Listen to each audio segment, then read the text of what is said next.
नमस्कार. मी भाऊ तोरसेकर. तुम्ही बघत आहात प्रतिपक्ष. मित्रांनो, अनेकांची गेल्या 3-4 वर्षात मी प्रतिपक्ष चालवतोय तेव्हापासून तक्रार होती. म्हणजे ते चाहते माझे पण आहेत, प्रतिपक्षाचे चाहते आहेत, पण त्यांची अशी कुजबुजत किंवा तक्रार राहिलेली आहे की राज ठाकरेंविषयी मला सॉफ्ट कॉर्नर आहे. आणि तो सॉफ्ट कॉर्नर का आहे याविषयी प्रश्न मला अनेकदा प्रत्यक्ष भेटीत विचारले गेले. मी त्याचा वारंवार खुलासा केलाय, पण गंमत अशी असते ना मित्रांनो, आपल्या मनात एखाद्या गोष्टीविषयी अढी असली तर समोरच्याने किती खुलासा केला तरी तो आपल्याला पटत नाही. राज ठाकरे यांच्याविषयी मला असलेला सॉफ्ट कॉर्नर हा विषय सुद्धा तसाच आहे. मी तो अनेकांना समजावण्याचा प्रयत्न केला, पण तो त्यांना समजून घ्यायचाच नसेल तर पर्याय नसतो. याचं कारण एक असं आहे की मी भाजपचा किंवा समर्थक आणि हिंदुत्वाचा समर्थक असलो तरी विश्लेषण करताना मला जे आवडेल ते लोकांना पटावं असा माझा अजिबात आग्रह नसतो. हा, जी परिस्थिती आहे तिचं जे आकलन मला झालेलं आहे त्यानुसार काय घडतंय आणि काय घडू शकेल याविषयी भाष्य करणं याला मी माझं विश्लेषण समजतो. आणि त्यामुळे राज ठाकरे यांना भविष्य आहे, भवितव्य आहे असं म्हटलं की अनेकांना राग येतो. त्यांचा राग असतो राज ठाकरेवर, असायला हरकत नाही माझी. पण म्हणून तुम्हाला राग आहे म्हणून राज ठाकरेंना भवितव्य नाही असं गृहीत धरून चालत नाही, आणि मी ते गृहीत धरत नाही. काँग्रेस पक्ष असो किंवा आणखीन कुठलाही पक्ष असो, मला नावडणारी विचारधारा असो, त्यांचं भवितव्य मी ठरवू शकत नाही. मला नावडतंय म्हणून मी दिलेल्या शापाने तो पक्ष, ती संघटना, तो विचार संपेल असं बिलकुल नसतं. त्यांनी प्रयत्न केला, त्यांनी मेहनत घेतली तर त्यांना यश मिळणार. आणि त्याच्यात माझी जी काय शिव्याशाप असतील किंवा शापवाणी असेल ती काडी मात्र काही करू शकणार नाही. आणि नेमकी तीच गोष्ट इथे लक्षात घेतली पाहिजे की राज ठाकरे यांचा जो माझा अभ्यास आहे, अगदी तरुणपणीपासून मी मार्मिकचा संपादक असताना नवीन नवीन कार्टून राज ठाकरे करायला लागले होते, विद्यार्थी दशेत होते, तेव्हापासून मी त्यांना ओळखतो. अगदी शिवसेनेत किंवा शिवसेनेतून बाहेर पडल्यानंतर त्यांनी केलेली वाटचाल आणि आज ज्या परिस्थितीतून त्यांचा पक्ष वाटचाल करतोय त्याचा अभ्यास केल्यानंतर मला जे वाटतं ते मी सांगत असतो. आणि ते कोणाला आवडावं हा माझा आग्रह नाहीये. मी सातत्याने गेली अनेक महिने, प्रामुख्याने साधारणतः 2022च्या गुढीपाडव्याला, लॉकडाऊन नंतर जेव्हा पहिल्यांदा जाहीर कार्यक्रम सुरू झाले त्यात महाराष्ट्र नवनिर्माण सेनेचा गुढीपाडव्याचा जो वार्षिक मेळावा लॉकडाऊन नंतरचा किंवा कोरोना नंतरचा झाला, तेव्हापासून राज ठाकरे यांनी जी काही भूमिका पवित्रे घेतलेल्या आहेत, तिसून गेल्या लोकसभेमध्ये मोदींना तिसऱ्यांदा पंतप्रधान करण्यासाठी बिनशर्त पाठिंबा उद्धव ठाकरेंच्या भाषेत देण्यापर्यंतची वाटचाल होती. या सगळ्या कालखंडामध्ये राज ठाकरे आणि त्यांच्या मनसे पक्षाला जनमानसात किती स्थान आहे आणि येऊ घातलेल्या राजकीय भवितव्यामध्ये किंवा भविष्यामध्ये त्यांना नेमकं काय स्थान प्राप्त करता येईल यावेळी मी वेगवेगळी यावर भाष्य केलेली होती. आणि ती अनेकांना आवडली नव्हती. याचं कारण, ज्यांना झटपट रिझल्ट हवे असतात, झटपट कल्पना केली आणि मूर्त स्वरूप झालं असं हवं असतं, त्यांना अशा गोष्टी हळूहळू कूर्मगतीने कासवाच्या वेगाने चालू असतात, त्या बघता येत नाहीत, समजून घेता येत नाहीत किंवा समजून घेण्याची इच्छा नसते. तुम्हाला आठवत असेल तर राज ठाकरेंच्या भवितव्याविषयी बोलताना मी एक गोष्ट सातत्याने सांगत आलो की ज्यांनी आणीबाणी पूर्व काळ म्हणजे साधारण 1974 पासून 1985 पर्यंत 10-12 वर्षाचा जो कालखंड आहे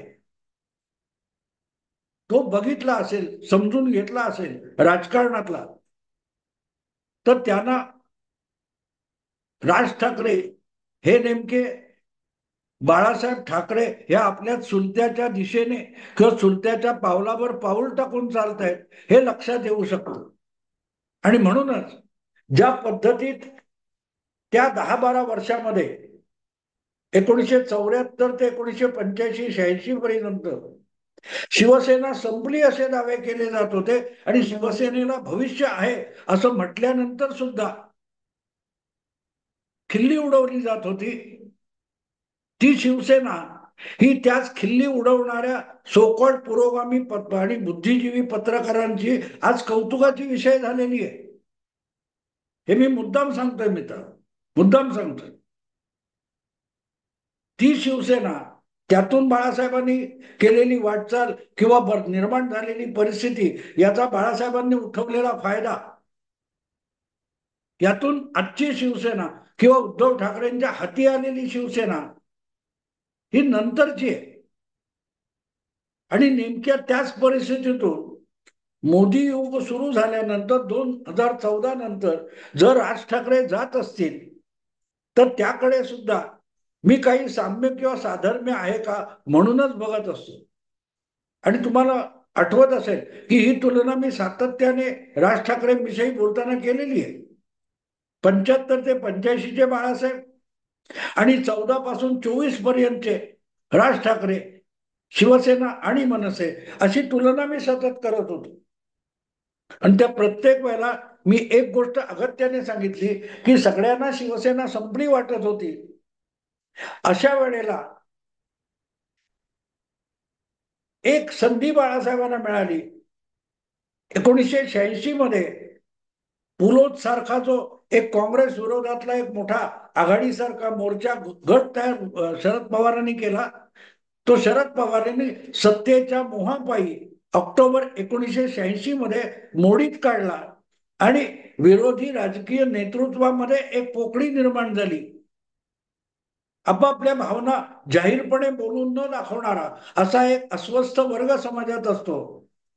त्या समाजाचं नेतृत्व करायला बाळासाहेबांनी 1985-86 नंतर स्वतःला झोकून दिलं आणि बघता बघता संपलेला शिवसेना पक्ष हा महाराष्ट्रातला एक प्रमुख पक्ष होऊन बसला. मुंबई, ठाणे, नाशिकच्या पलीकडे उत्तर महाराष्ट्र, मराठवाडा, विदर्भ, कोकण असा फैलावत गेला.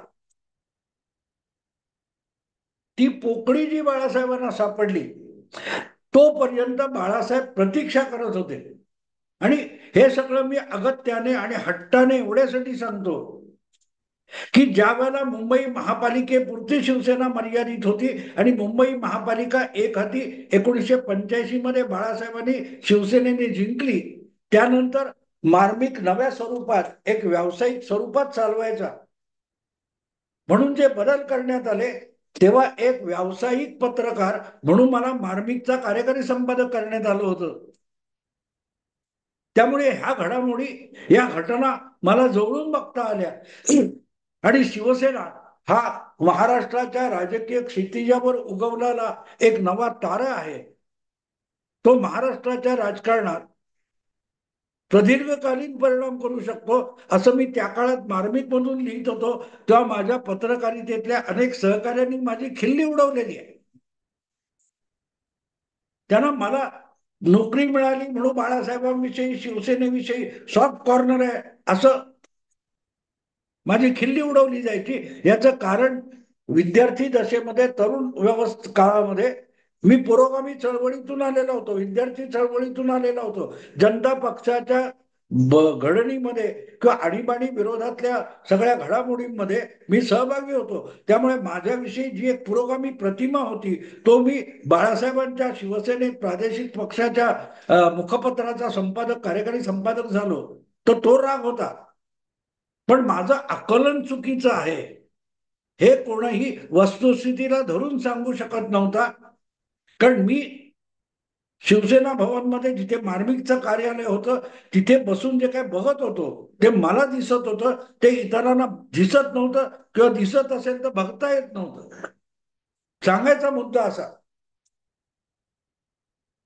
की शरद पवार महाराष्ट्रातल्या काँग्रेस विरोधी राजकारणाला वाऱ्यावर सोडून मुख्यमंत्री व्हायला काँग्रेसमध्ये गेले आणि विरोधी पक्षाच्या राजकारणामध्ये एक जबरदस्त पोकळी निर्माण झाली.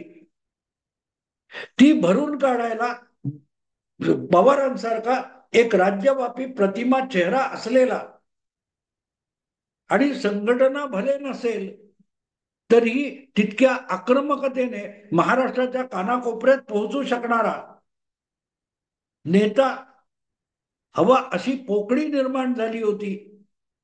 आणि ती पोकळी भरून काढायला बाळासाहेब ठाकरे हे तुमच्या आता घोडदौड महाराष्ट्रात म्हणून निघाले. आणि बघता बघता अवघ्या पुढच्या 2 वर्षामध्ये शिवसेना हा महाराष्ट्रातला एक राज्यव्यापी पक्ष होऊन गेला, ज्याची पडसाद किंवा काय म्हणतात तो आपल्याला प्रचिती ही 89च्या निवडणुकीत आली, 90च्या निवडणुकीत आली.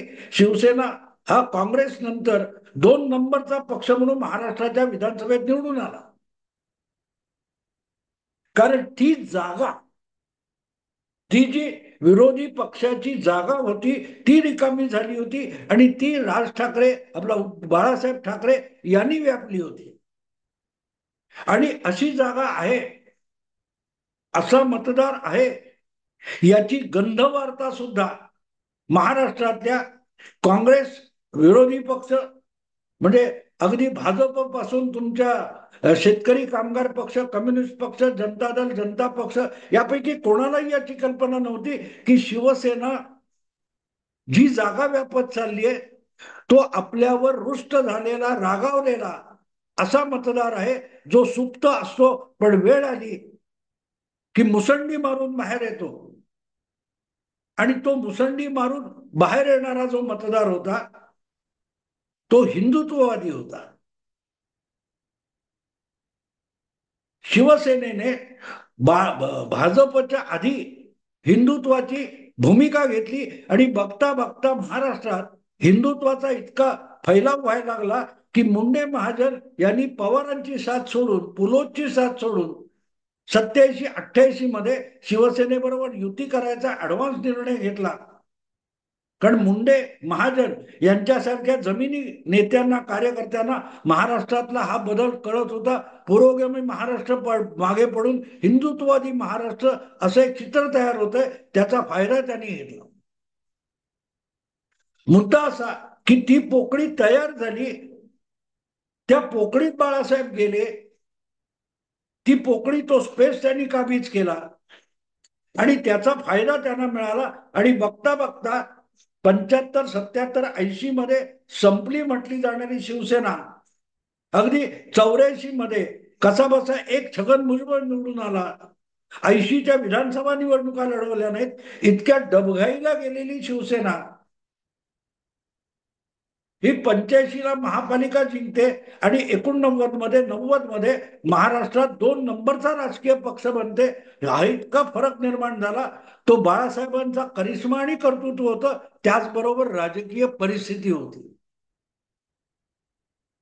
आणि ही अशी राजकीय परिस्थिती निर्माण झाली तर त्याची प्रतीक्षा करत स्वयंभूपणे बघत बसलेला, वाट बघत बसलेला पण धीर न सुटलेला असा नेता राज ठाकरे होता. गेल्या 10 वर्षामध्ये 14 मध्ये एक आमदार कसा बसा आला कुठे, तो जुन्नर वगैरे, आणि 19 मध्ये कसा बसा एक आमदार कल्याण मध्ये आला. तरी आपली स्वयंभूता सोडून सत्ता आणि जागा वाटपाच्या मारामारीत घुसून आपल्या पक्षाचं अस्तित्व टिकवण्याची अगतिकता राज ठाकरेंनी दाखवली नाही. ही बाळासाहेब आणि राज ठाकरे यांच्यातलं अतिशय महत्वाचं साम्य, साधर्म्य आहे, जे उद्धव ठाकरेंना दाखवता आलं नाही. मनसेच्या स्थापनेनंतर जी मराठी मतामध्ये शिवसेनेच्या मतामध्ये किंवा हितचिंतकांमध्ये फूट पडली, त्याचा दणका 2009 मध्ये जबरदस्त बसलेला उद्धव ठाकरेंची शिवसेना ही इतकी मरगळली होती की तिला नवी संजीवनी मिळण्यासाठी 2014 मध्ये मोदी लाटेची प्रतीक्षा करावी लागली.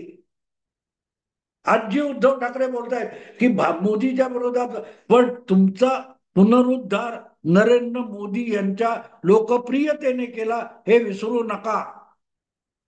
2009च्या निवडणुकीत मुंबईत शिवसेनेला एकही खासदार निवडून आणता आला नाही, भाजप सोबत असताना सुद्धा. अगदी ठाणे जिल्ह्यात पण नाही.